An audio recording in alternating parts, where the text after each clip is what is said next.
Close your eyes and imagine. What if the things in life that cause us the greatest pain, the things that bring us grief, are challenges? Challenges designed to help us grow, to ultimately become what we were always meant to be. We feel like we've been buried, but what if, like a seed, we've been planted? And having been planted, we grow to become a mighty tree. Now, open your eyes. Open your eyes to this way of viewing life. Come with me as we explore your true, infinite, eternal nature.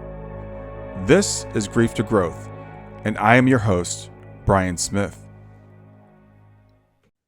Hey there, welcome back to Grief to Growth, your go-to place for understanding and navigating the complexities of life. And whether you're joining us for the first time or you're a returning listener, I'm your host, Brian Smith, and I'm here to guide you through these intricate journeys of self-discovery and healing.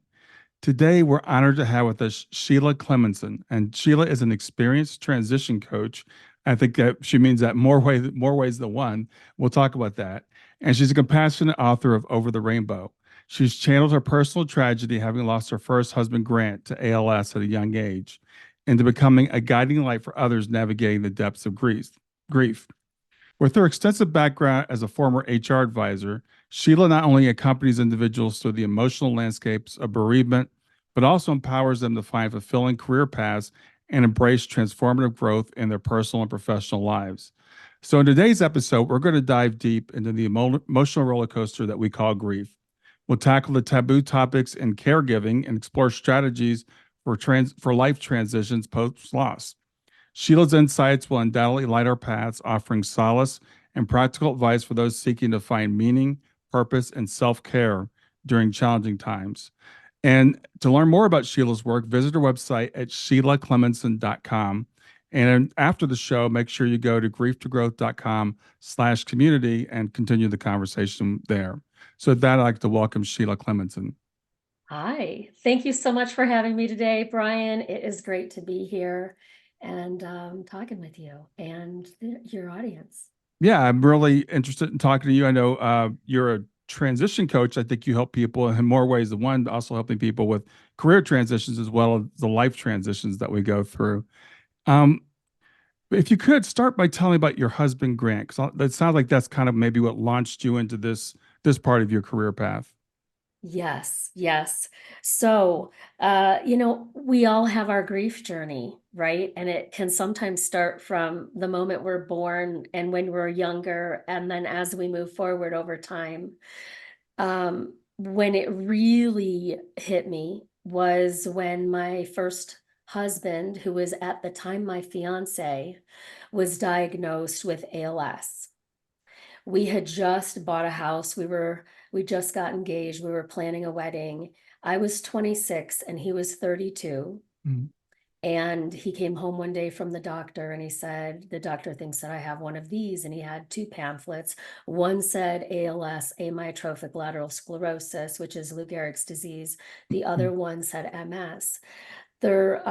Usually it's a working diagnosis when you are first diagnosed with ALS because it really is only diagnosed as your symptoms start to progress. Yeah. So yeah, I'm unpacking boxes in our new home and we get this news, and I've been with him already for 2.5 years in a whirlwind romance. He was an international sales guy and I worked for Mazda Research and Development in Detroit in HR. Mhm. Um, it was just reality hitting you, the carpet being pulled out from you. And we looked at this and it was, denial and shock initially in the beginning, right? Well, I'm sure that they got this wrong and we're going to see how things go. And however, as things started moving forward and he started losing the ability to do different things, we knew that he was on this grief journey. We were on this grief journey together. We were on this ALS journey together. Um, he said to me, he said, do you really want to marry me knowing what we're going to be going through? And, I might have 3 to 5 years to live. And I said, I've waited for you my whole life. I'm not going anywhere. Mm. And so I married him despite that diagnosis and chose to walk with him as long as we could together. And then I walked for him and I became his caregiver for 4.5 years. We left Northern Michigan. He phased out, we both phased out of an early retirement. That's a whole other story and how you can do that. But we moved to Kauai for his last 2 years because he didn't want to be a trapped house cat in the cold of Northern Michigan. And we were able to make this happen more realistically than you would think because we moved there 5 years after Hurricane Iniki. And the island had a category 5 hurricane, and we could rebuild with the rest of the island kind of out there at a lower amount of money than you would think. So we were able to go and do that. It was bittersweet and it was an absolutely amazing place. But of course, the best place to be going through the worst experience of your life. And so we spent his last 2 years there. I stayed another 4 and then reconnected with the mainland to do some important work that I'm supposed to be doing that I couldn't do on Kauai. And so it was a caregiver's journey and a griever's journey for a really long time.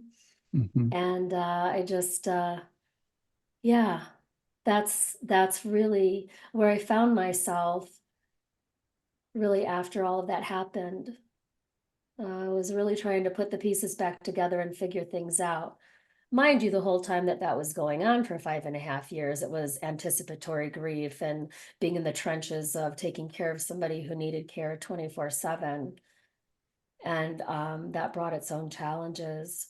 So, it's yeah, the interesting thing, about that is how Grant was so independent as an international salesperson. He was charismatic. He had a personality that wouldn't stop. One of those people who came into a room that just lit it all up, could make anybody laugh. I used to say he could have written for Saturday Night Live or, Seinfeld. He was so funny. Mhm. And to watch the humanness of somebody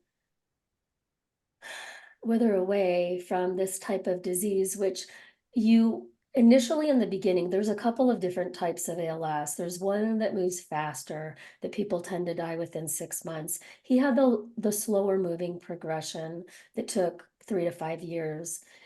It initially you can't move and walk, you can't coordinate your legs, your feet, your arms, your movement, and then it paralyzes you and then starts moving internally. So the internal aspect, once it moves there, it's all your voluntary muscles. So you're swallowing, your diaphragm, your breathing, your eating. It's an incredibly hard way to die. And there are a lot of really hard ways to die. This is one of those. And so, knowing that he would become more dependent on me as we were along on that journey was really difficult. But, that resilience piece, that humor piece, that hope is what we kind of held on to. Wow, I can't even imagine what that would be like, especially for a young person. You're not even 30, you're thinking we've got our whole lives ahead of us, and to get that diagnosis of I have a friend who passed from ALS, and everybody says that's the one disease that you don't want to get that diagnosis, because it does seem to be such a cruel disease in the way it takes people. So I Yeah, my sympathies go out to you. yeah. I can imagine. Well, and everyone tends to know somebody who has died from it. They still don't know what causes it. Yeah. And it's just debilitating and it takes away your humanness, to be honest. It takes away all of your self-expression. And that's what makes it even harder. Mhm. Yes, and then you become dependent on someone, and for a man, marrying someone so young, that's got to be a very, very difficult thing to go through. What kind of help did you get for caring for him in Kauai? Yeah, a lot of people have asked me, well, why did you leave? Why did you leave your support systems? And Grant was a very proud man, right? Hmm. Um, I want to say that Kauai had been in his life from the time he was 15, and he introduced me to the island my first day. He took me out there. He proposed to me on Secret Beach. So the island was very special to him. Hmm. I think when you look at retiring, where do you want to go and where do you want to spend your life? And I think that we always thought at one point we would go to Kauai. We just didn't think that he would have ALS and we would be going there 30 years before our time. Right. We decided to go, and we were able to create and find everything that we needed to support him in his journey. We were able to hire caregivers.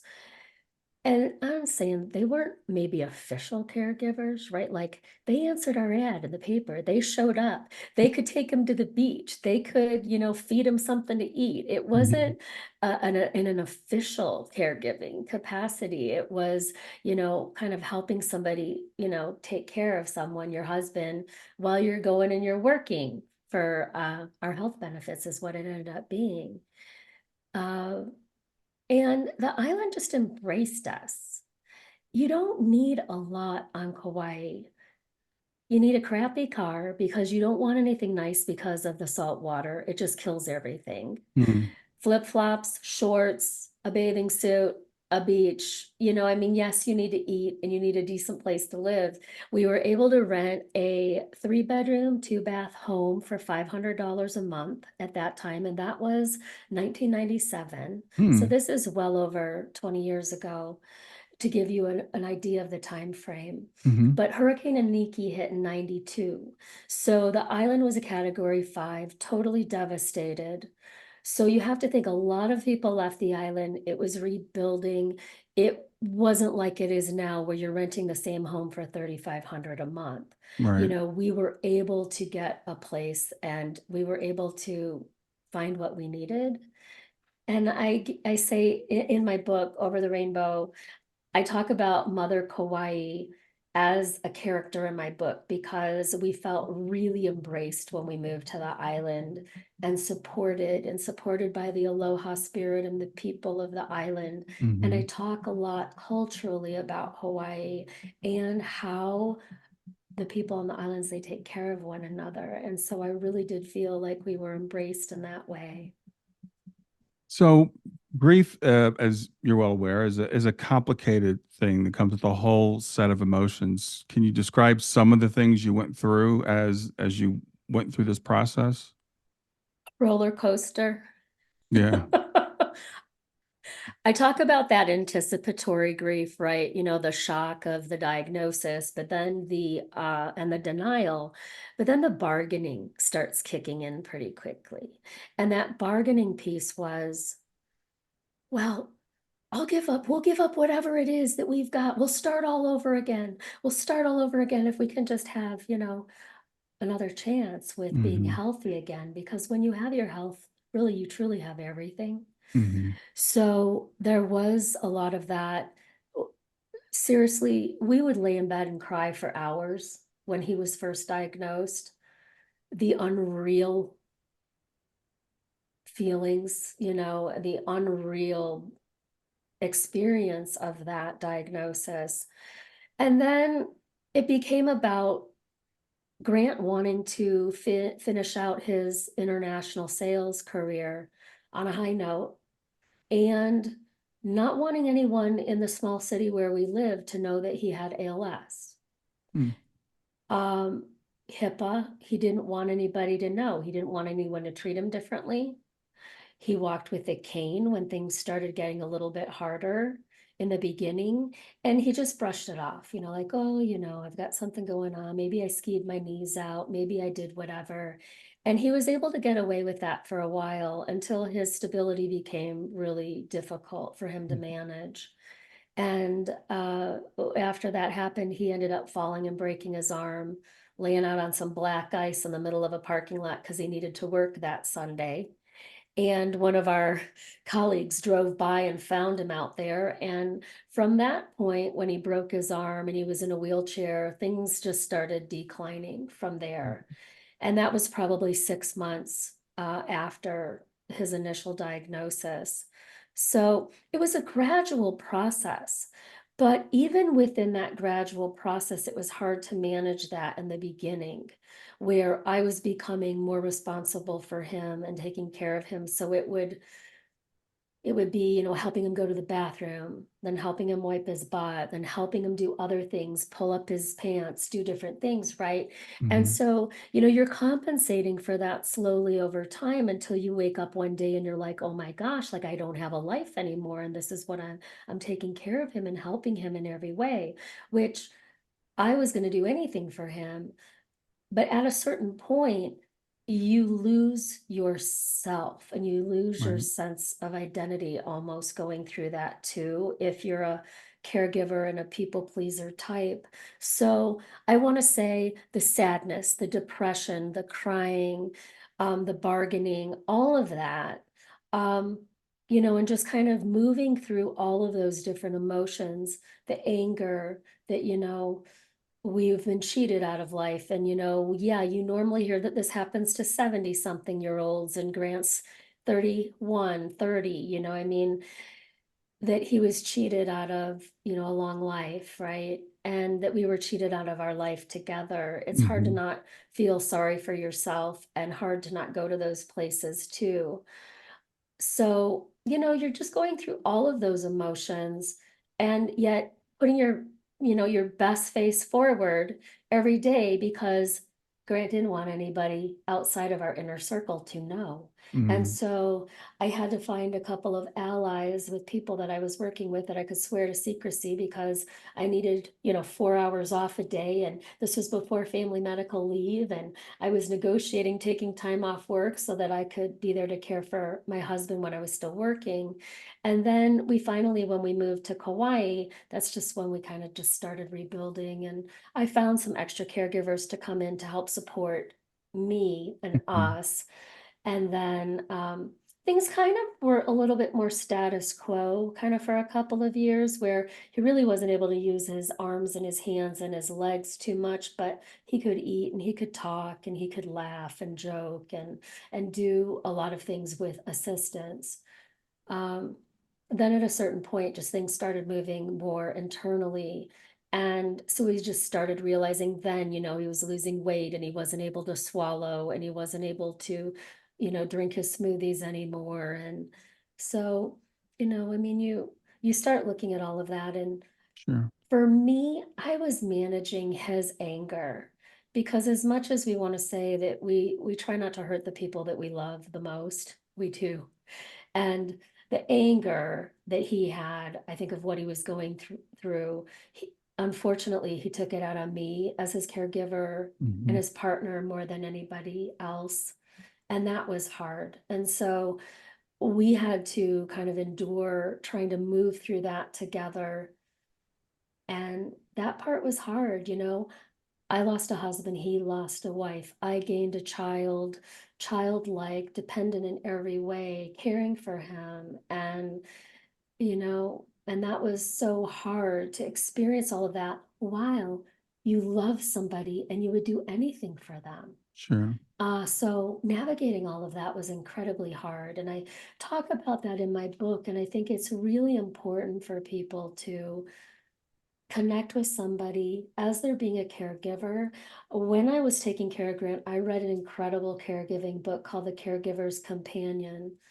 Um, it changed my life. I felt validated. I felt seen. I felt heard. I cried my eyeballs out because I couldn't believe that somebody was saying everything that I was experiencing. And that is the reason why I wrote this book, Yeah. because I wanted to be a hand to hold through this grief experience and perhaps through a caregiving experience if you're going through something similar. Yeah. I want to ask you about the caregiving experience because I heard you say I would do anything for him, and I know we feel that way about certain relationships, but there's also the human side of us that we can only do so much. So, did you get to a point where you had to call in, full time care, and what is it like making that decision? Time for a real quick break. Make sure you like and subscribe. Liking the video will show it to more people on YouTube, and subscribing will make sure you get access to all my great content in the future. And now back to the video. So hard. It happened gradually for us, but I had at the end about 5 caregivers. One was full-time, several were part-time. I was there, full-time in the evenings and when I wasn't working. I needed breaks too. Mhm. At one point, Grant looked at me and he said, I think that you bit off more than you can chew. And I Mhm. looked at him and I said, yes, I did, but I'm still here wiping your ass and I'm not going anywhere. Mhm. Yeah. um, but that was true. Yes, it was really hard, but I wasn't going anywhere. And he tried to push me away because he didn't want me to see him this way. Right? I knew that when he was pushing me away, it was because he didn't want me to see him going through this. Hmm. But he still needed me. And so, in a sense, it was him allowing himself to be loved unconditionally and cared for by somebody, despite the fact that we were fighting and arguing and not getting along all the time and, dealing with the minutia of day to day. Hmm. You're not holding my straw the right way or whatever. Yeah. Um, yeah, it was hard. It was the hardest thing I hope to God that I ever have to go through. Oh, yeah. And the fact that and I knew that I was probably going to survive it. So what was really hard for me was when Grant would make his needs, all of his needs, the priority. Everything that he wanted and everything he wanted to do. And he would say to me, I'm the one who's dying, not you. Hmm. And it was hard for me. I would have to say yes, but I still have needs too. Right. Right. And that was the hard part, was to not feel guilty about having your own needs and needing your own space and your own time Hmm. and not being able to completely fulfill somebody. It's not humanly possible, but I became his person. Yeah. And at one point in time, like, we had other caregivers, but he didn't want me to leave the house because he trusted me when he was having a hard time breathing, Right. and so yeah, I mean, I hope that I answered that. It was hard. It was brutally hard. Um, Yes. at one point, he pushed me away, and I brought 5 caregivers in, and I left for 2 weeks, and I went back to the mainland, and he threatened to divorce me. Mhm. And I'm Well, like, you know what? If you have the energy, I'm like, knock yourself out. I appreciate you being so open about this because, this is the human aspect of things, and I can only imagine all the anger that you both must have felt at God, at the universe, at whatever, Absolutely. maybe the doctors because they couldn't fix it, whatever. And anger, the thing about anger is it can get displaced very easily.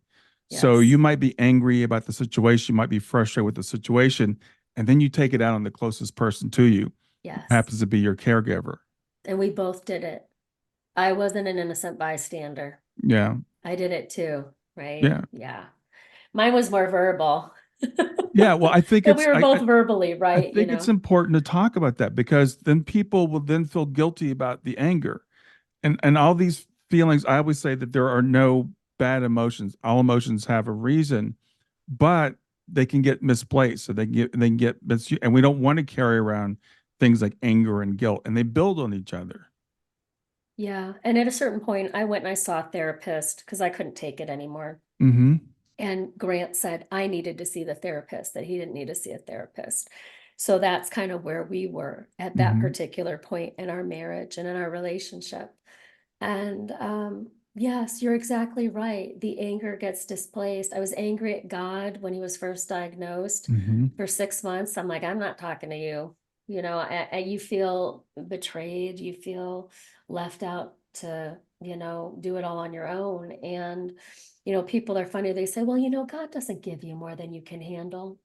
And I say, yeah, and there are, psychiatric hospitals and prisons. So like I say, I don't believe that. I I I don't know if was I believe that, I, I was just talking to someone the other day that said that, and I'm like, yeah, it reminds me. There's a joke about your spirit guides, and you're complaining, and they say, "Yeah, but did you die?" And so I guess on one hand, it's like maybe it's not more than we can handle, but there is definitely a breaking point.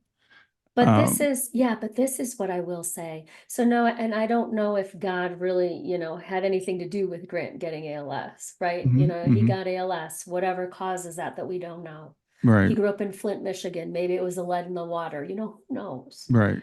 I have my own theories about ALS and what might cause it. And I think it's kind of like peanut allergies. I think that there's something toxic in the environment that someone connects with that their system breaks down in a different way than anybody else. Mm, And I don't think that they can figure out what that is because it doesn't happen to everybody. right, That's kind of what I'm thinking. But, you know, I just want to say that you know, we would have angels just come into our lives. And this is really what I am very spiritual, but I'm not religious. I was the one that was holding the spiritual and the healing light for my husband.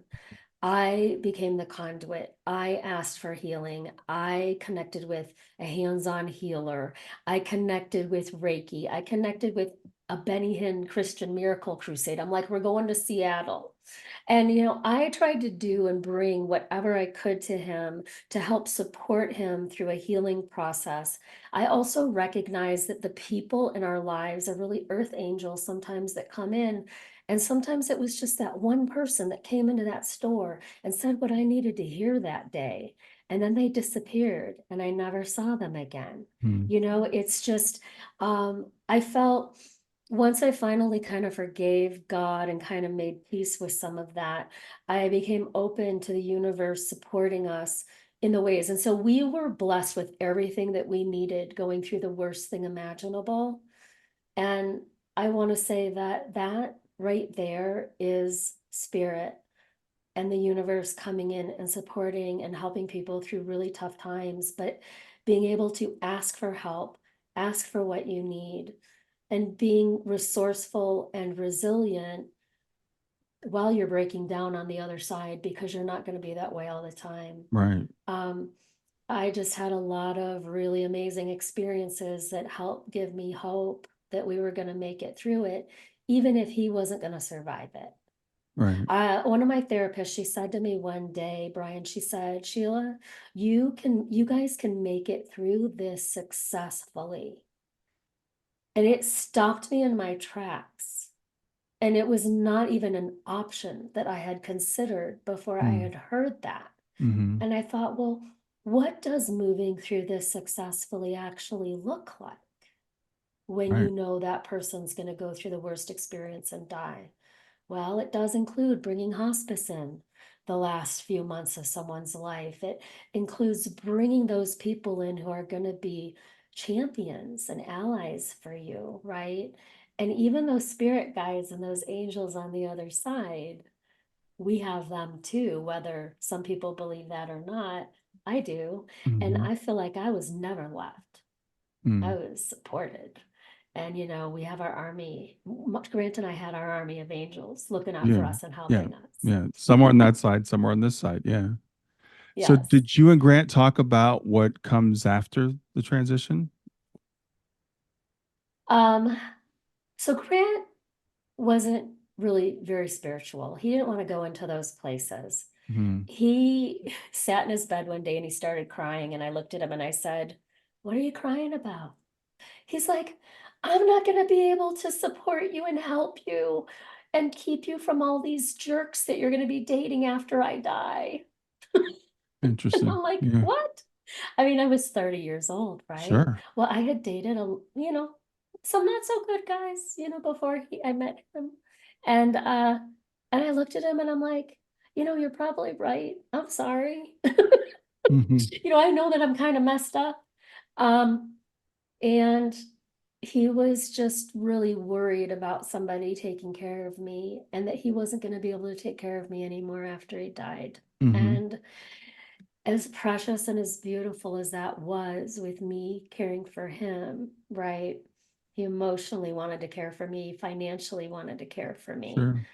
And my real dad died when I was 5 years old. He committed suicide and killed himself. And Mm. so um, that was the past that like I kind of came through, right? And Grant became an opportunity to work through my abandonment issues and a lot of my different things, but soulfully he became someone that I could work through those abandonment issues, but he left me loving me, not Mm. because he wanted to, Right. right? Right. And I think on the other side, I soulfully became his caregiver, loving him unconditionally, and he needed that. So I truly believe that we had a soul contract in this life and that we were supposed to be there for one another, supporting each other, moving through this experience. Mm-hmm. And so little did I think, well, he had a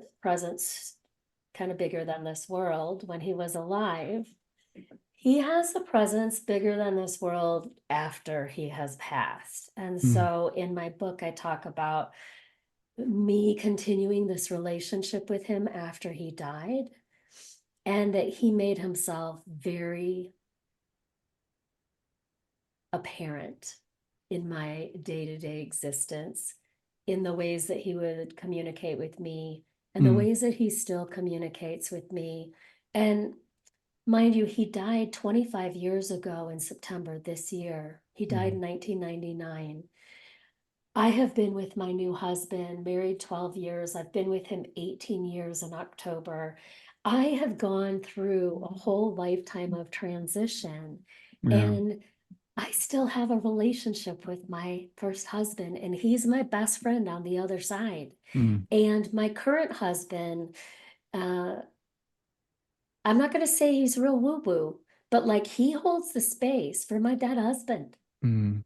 And he has held the space of respect for Grant being a ghost in my life, but also a really important part of my life and who I have become through that experience moving forward, and how I'm able to show up for people now and my loved ones and the people that I care about, so um, I talk about the different things that Grant started getting really creative about doing. He could, you know, he could send songs to the radio and turn the radio up at just the right time. I got pennies from heaven. He called me on the phone before we had cell phones that we were using. Oh, wow. I talk about these things in the book, and I talk about my experience going and seeing a medium to connect with him Mm-hmm. and to have a conversation with him after he died. And that I knew in that experience, beyond a shadow of a doubt, that he was coming to me from the other side. Wow. And I share that in the book because honestly, you can't make that shit up. Yeah. Things happen, and you're like, how do you explain that one? Yeah. Yeah. And I would share it with you. I also want people to read my book to hear that too. Of course. so, Of course. so Yeah. I'm good with sharing, but the most amazing story that I can tell you about the medium part was 6 months before Grant died. A woman came into my store, my friend's store, where I was working at the Marriott. I was working in a clothing and jewelry store. I made $8 an hour, but I got all of our full-time benefits. So Mm-hmm. it paid for a lot of our benefits that we needed. This woman came in, and she was from Michigan, where I'm from, and she said, we just struck up a conversation, and she said, oh my gosh, if you ever go back to Michigan, you have to connect with the Reverend Carrie. She's outside of Flint, Michigan, and she is the real deal. She's amazing. Well, 6 months later, after Grant died with hospice and all of everything that happened, I am in Michigan and I'm working on his memorial service. And I open the journal and it says to contact the Reverend Carrie and to make an appointment, because I had written it in my journal that day. Hmm. So this is before we had the internet. Like, you couldn't Google anybody back then, right? So like I look her up and I call the number and I say I'd like to make an appointment with the Reverend Carrie. And she goes, well, she's booked for 3 months. And I'm like, oh. And then she stops. She goes, oh, wait, I've got a cancellation on November 4th. And that ended up being the day before I was supposed to fly back to Kauai. And I said, yes, book me. So at the end of my trip, I was going to go to this appointment. I go in, I walk in, and I sit down, and this woman very much reminded me of Sylvia Brown. Blonde hair, bob, the one who was on the Montel Williams show, way Hmm. back when. I'm kind of Yeah. dating myself, aren't I?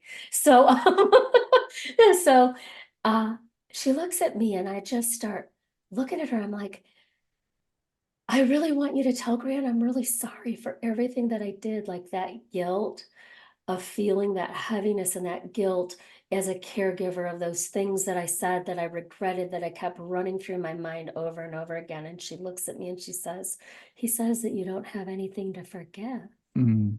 He said, the humanness of your experience that you had together, you're far from that now. He's in his spiritual place. And, the humanness that was then, this is love and this is now and this, it all is forgiven. And then she looks at me with a really confused face and she says, was your husband afraid of going to the dentist? And I looked at her and I said, my husband loved going to the dentist, and I'll tell you about the nitrous and going with his friend who was a dentist and whatever. I go, no, he wasn't afraid. And she goes, well, why is he telling me now I don't have to worry about going to the dentist? My eyes lit up like you wouldn't believe. And I was like, because that's what I said to him a couple of weeks before he died. Oh, wow. um, we were worried, the dentist and I were worried about him aspirating, getting aspiration pneumonia because of cleaning his teeth. And Yeah. Grant wanted to be clean and he wanted to go to the dentist. And the dentist and I talked and he said, I'm worried about him aspirating and having a tough time. And so I told Grant, no, Grant, you can't go to the dentist. I'm sorry. And he got really belligerent and mad at me. And I said, Grant, and this is only a caregiver spouse who has been on this journey for 4.5 years can get away with this. Okay. I Hmm. said, Grant, I don't want to hear about it anymore. Where you're going, you don't need your teeth. You don't need to worry about going to the dentist. Oh, wow. And I put my foot down, and that was that. Wow. No one knew that. It Wow. wasn't anything I would have posted on Facebook, and we didn't even have Facebook back then. Right. So when she said that, I'm like, he was very witty to choose those words for me to know that that was him. Yeah. And he has been very witty ever since with all of the different songs that he sends me that are the lyrics are very appropriate or different things that are happening. And through the process, even of writing my book over the last 2 years, he's made himself very present. And that's 20 years, 25 years after he's died. Wow. So I want to say that, we can move forward in our journey and build a really amazing life for ourselves. It's sometimes really painful, right, going through that. However, we can bring that person forward with us and choose where we can put them in our life to have a close, connected relationship with them Hmm. still. And some people don't believe in that. Some people do. I think that some people are open to that experience, depending on what that might look like. Um, whether you have dreams about that person, whether you have actual communication or some kind of experience that is otherworldly of them. But I think that sometimes we all yearn for that, right? We want to have another conversation. We might want to say some things that even after 4.5 years of being a caregiver, that we may have always had the opportunity to say. There's still some things that you haven't said, Hmm. right? And so, yeah, thanks for letting me share that because it's powerful. And I think that it's still kind of a taboo subject that people don't want to talk about. And when I decided to put it in my book, I'm like, I was kind of afraid of putting it in my book, to be honest. And I was like, I'm a well-respected professional and I'm a career coach and, I help people rebuild their lives. And I'm thinking, and I'm a business owner. And I'm Hmm. thinking, and what are people going to say about this woo-woo stuff in my book? And I just sat with it and I'm like, I don't care because when I started telling people and talking with people about this, people would say to me, "Can I tell you something that I've never told anybody before?" Exactly. Exactly. Yeah. I've had that And I'm experience like, many times. "Yes, Yes. open it up." Yeah. And um, yeah, so I think we're having the conversations, you're having the conversations with your guests that people need to hear, and it needs to be normalized. I don't think that it's something weird, and I don't think it's something woo-woo. I think that we should start normalizing more of these experiences Mhm. because they're more real sometimes than people will give it any credit about. Well, thank you for sharing that. Because I think it's like 80% of people who have lost a spouse say they've had some sort of after death communication with them, but Mhm. we don't talk about it. And I've had the experience many, many times. I've shared something this happened to me, and people will go, "Oh, let me tell you something that I've never told you." And sometimes it's people I've known for over 20 years. Yes, It's these, I'm like, "Would you've never meant this before?" And people that are business owners, I interview people like yourself who are business owners, professionals. I just recently interviewed a medical doctor, and he was being very cautious about, well, I believe, and this may happen, and there may be. And I'm like, I kind of called him. I said, the thing is, we allow the materialists to take the high ground here. We like, it's fine to espouse materialist viewpoints, but when you share something like that, which is pretty much undeniable, that could not be a coincidence. As you said, this is pre-Facebook, not that you would have put this on Facebook. absolutely. There is no other explanation for why that woman used that phrase No, other than she was in communication with your husband. yes. And we do need to normalize this because it's not a that uncommon of an occurrence. And I'm really, really glad that you talked about the guilt that you had because almost every client I've had has some guilt around the loss, whatever it may be. They're responsible for the death, or they feel they didn't do something right, or they said something they shouldn't have said. Yeah. And I love what she said to you about, like, there's not even any need for forgiveness. I mean, it's fine, we asked for it, that's great, but our person on the other side is not holding that against us. No. And when she said that to me, I just bawled my eyes out Mhm. and I felt completely validated and just it was another step in my healing process. Yeah, it's a big Yeah, step. It's it it's was a a big huge step. step. Because if you Yes. hold on to that guilt, it can so much block your healing because you feel like I don't even deserve to heal, a lot of times people also think, oh, it's too late. I can't talk to them anymore. They don't know what's going on, and we do know that he's still involved in your life. Another thing I want to ask you about, and this is when someone loses a spouse, and especially when they're like, well, when we're older, we can say, okay, well, that's it. I'm done. I'm not going to date anymore. But when you're in your 20s or your 30s, that's a whole nother thing. You've got to figure out, who am I? Yeah, am I a single person again? Do I date? Do I bring this person into my relationship? So how did you make those decisions? Yeah. Oh, I was a hot mess, really. I was stumbling around in the dark looking for the light switch in my underwear for years, like really seriously. And I am very honest about that in the book. I started drinking and numbing myself with alcohol, but it was more the party girl. I didn't stay home and drink by myself, but I went out and I was drinking and I was dating people and picking up inappropriately men. And, it was messy. It was messy. Hmm. And I had an Ohana on the island, which they say is your island family. They're the people you adopt as your family who looked out for me. And I don't know if I could have gotten away with doing the same things on the island, here Hmm. on the mainland, because I felt really cocooned and really protected and people looked out for me, right?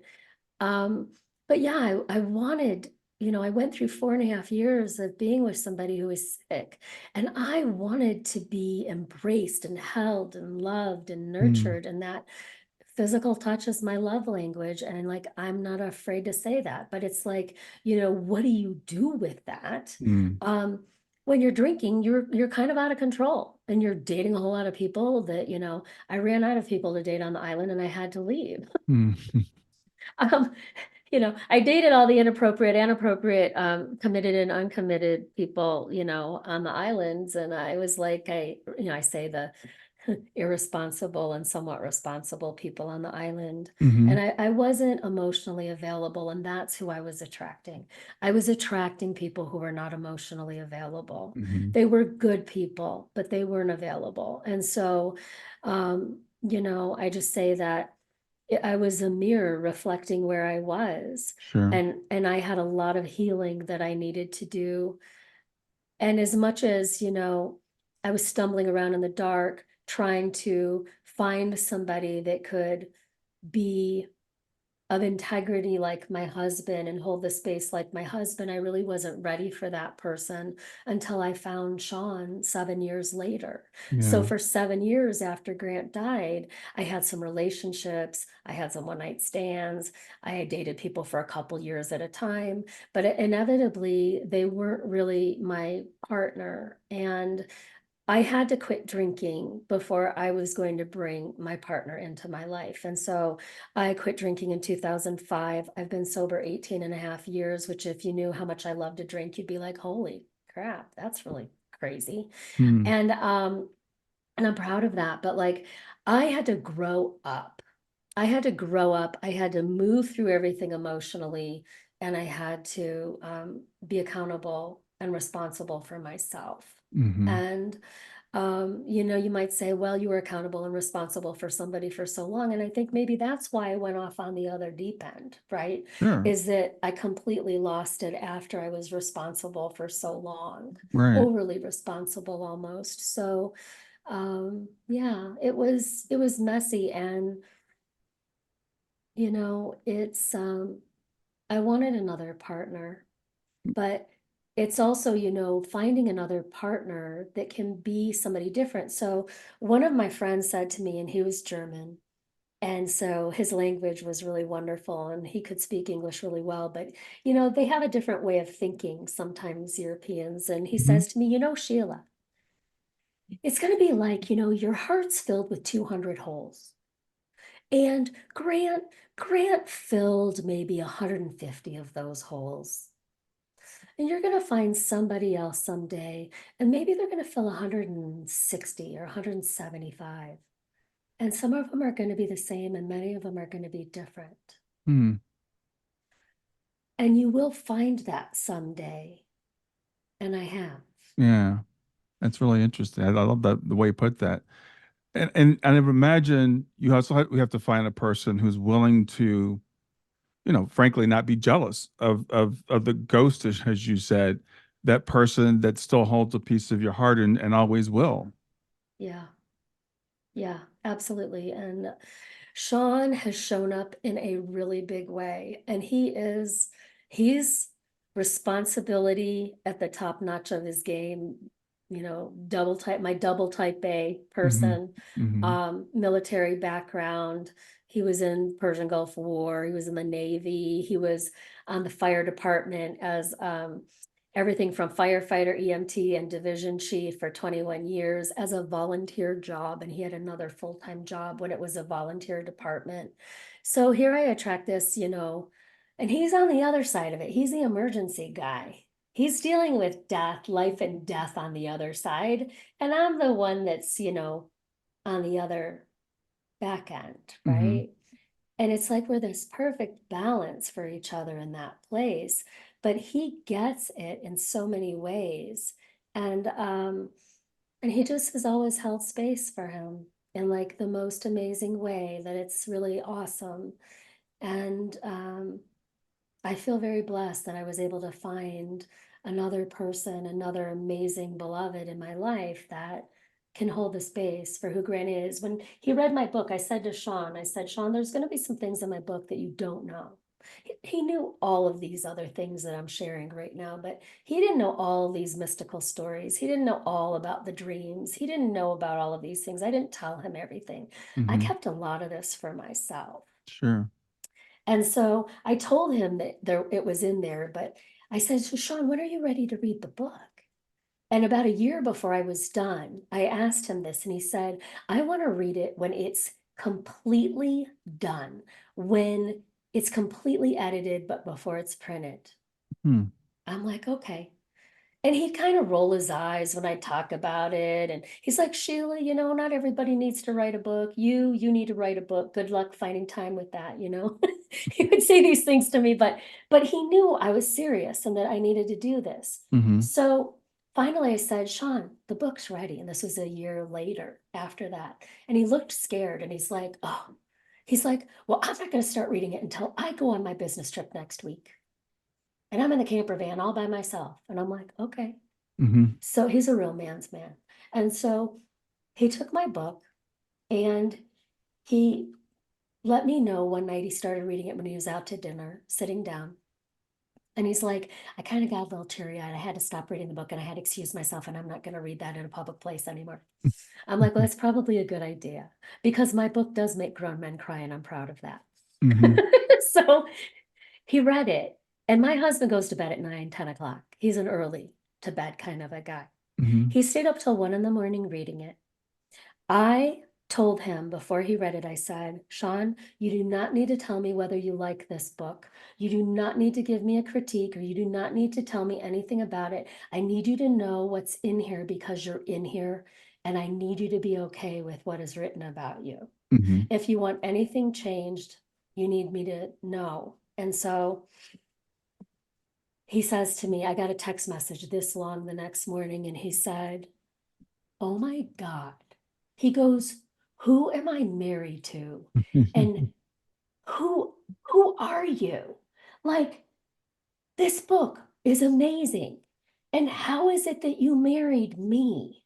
Mm-hmm. And I mean, I was bawling because I was just, wow. And he said to me, he goes, there's only two things I want you to change in this book. One, and they were both fire related because he's a firefighter. And he goes, one, only two people died in the Marshall Fire, not three, because I Okay. talk about that experience in my book as a Mm-hmm. loss. And when we got married, there was the Estes Park fire, the day we got married. And he said, and it wasn't 4 miles away. It was 3 miles as the crow flies. That's what I told you that day. And I'm like, Okay. okay, that's what I'll put in there. But he did look at me afterwards and he said, you really went woo-woo in here. And Hmm. I go, I told you I was going to put all that in here. And he goes, I go, that's okay. And he goes, yeah, it's okay. He goes, I think that it's all awesome. And so I was just, okay. So That's as much as he's that guy that like isn't going to talk to people about those things, he's talked to me about some of those things and interesting. his own experiences. So yeah, it's Well, that's interesting, and I love you sharing that. I appreciate it very much because again, it goes back to that. And this is a man that you're married to, that you're sharing the most, we think, the most intimate parts of your life with. yeah. But there's this little piece that we hold back because we're like, even he might judge me, right? He's going to think I'm woo woo. I was terrified to let him read this book. Of everybody, I was most worried about him reading it and felt most vulnerable with him. Hmm.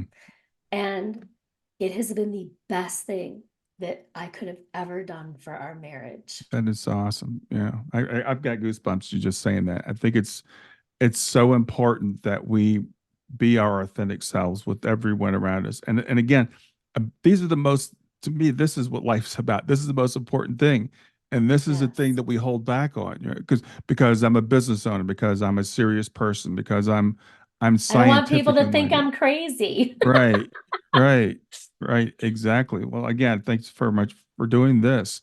So Yeah. now you've made your Grant has made his transition, and you make a career change. So tell me about what it is you're doing now. Yes. So how many career changes am I on at this point? The average they say is 14. I'm probably there. Um, HR background, 25 plus years. Hmm. And then transitioned, with caring for Grant and, Right. doing retail sales. And then I moved from Kauai to the mainland to help my mom build a Visiting Angels franchise, home care for seniors.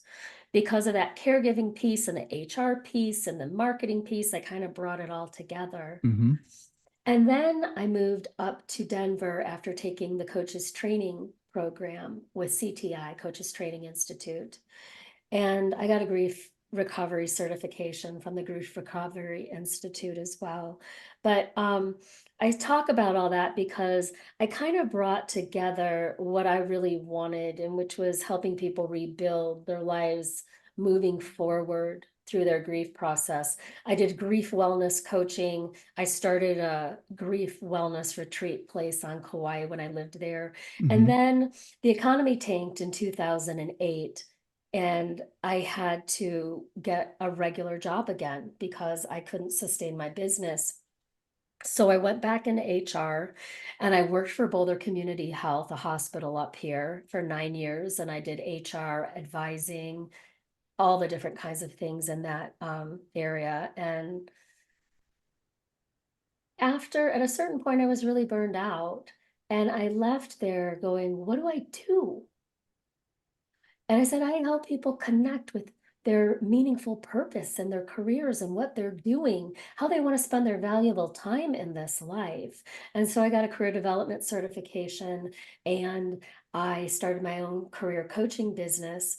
The interesting thing is you would think that my book would have been the career coaching book, but no, I was called to write this book. And every single time that I asked about writing this book, and I said, God, why am I writing this book? Why am I doing this? I would bring in a client who needed help moving forward professionally, who was experiencing a significant amount of loss and grief in their life, whether it was a divorce, the death of a best friend, the death of a child, the death of a spouse. They're like, I need to support my family. I need to put my best face forward and I need to try to move forward from this, Mm, although my life is in shatters, right? right. And so I started going, this seems to be the niche that is calling to me, whether you've lost your job of 20 years and you were just given a box to pack up and then you're leaving and you're having to define who you are, or the worst aspects of death and divorce, right? And so I'm realizing this really finesse niche for myself that is this helping people through significant losses and Hmm. helping them to move forward with purpose and stronger and better and more resilient. And that doesn't mean that we're not emotionally basket cases and trying to figure out, where we're at. I think that we need more help with that too. And so I don't try to be a therapist. I'm not a therapist. I really work with the moving forward piece, but the I work hand in hand sometimes with therapists who are supporting people. So Hmm. I have I have a companion journal to the Over the Rainbow book that Hmm. I really help people with the self-care piece and just helping them move forward and taking care of themselves, processing some of that, but then getting to a place when they want to dip their toe in to seeing what this new life looks like, which often there is the professional component before there is even the personal component, because we all have to pay our bills and we have to put food on the table. And so sometimes it really comes down to helping people figure out what that next professional career step is going to be. And then their work-life balance, it's a career design, lifestyle design that goes together for Hmm. us to really live into the life that we're really wanting to piece together and to move forward into. And sometimes it's dipping your toe and sometimes it's jumping off the deep end. It just depends on where people want to be. Yeah. Yeah, exactly. Well, it's as you said, it's a much needed thing. And grief, we can have grief over any type of loss. It could be, as you said, loss of a relationship, a divorce. It could be the loss of a job. It could be the loss of a person. It could be the loss of a pet. There's all kinds of losses that cause grief, and there's some things that are very specific about certain types of grief, but there's also some things that are very, common. And how do I move forward? What's my next step? I have to, as you said, I have to pay bills and stuff, but also that self-care piece I think is really, really important. So I'm glad that you've included that in the journal. Yeah, I call it radical self-resourcing. Yeah. Yeah.